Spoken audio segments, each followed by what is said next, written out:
Nyt Gribskov er yderst tilfreds med det netop vedtagne budgetforlig. Det er et budgetforlig, som er blevet til på baggrund af en, synes vi i hvert fald, rigtig god proces.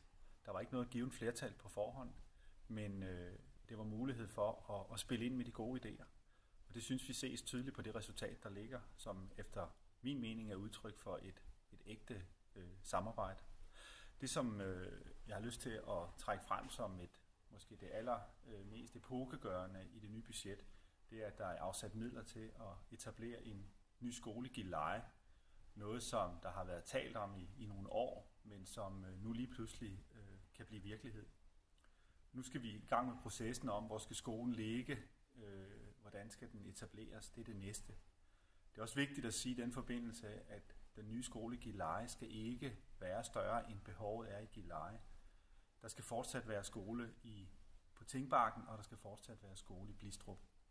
Men vi synes, at Nellupgårdskolen er af en sådan beskaffenhed, så vi skylder simpelthen Gilleleje, at der også der skal være en ny skole.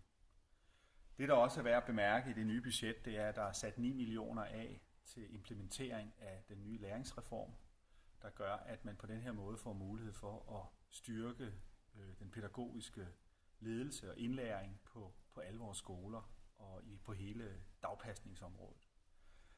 Så er det også værd at bemærke, at der er sat 8 millioner af til erhvervs- og turismeudvikling, hvilket er epokegørende, at det lykkes at finde så mange midler til det område.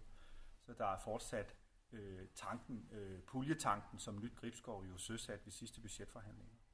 I den forbindelse kan jeg sige, at der også er sat en pulje af til familier, som er i krise. Har man mulighed for at få forebyggende samtaler, så man måske kan forebygge nogle skilsmisser, som også er et område, som ligger Nyt Gribskov meget på scene, og på den måde styrke familien og de værdier, der er i familien.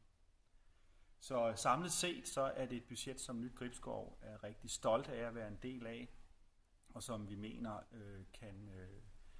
kan love rigtig godt for udviklingen af Gribskov Kommune fremover.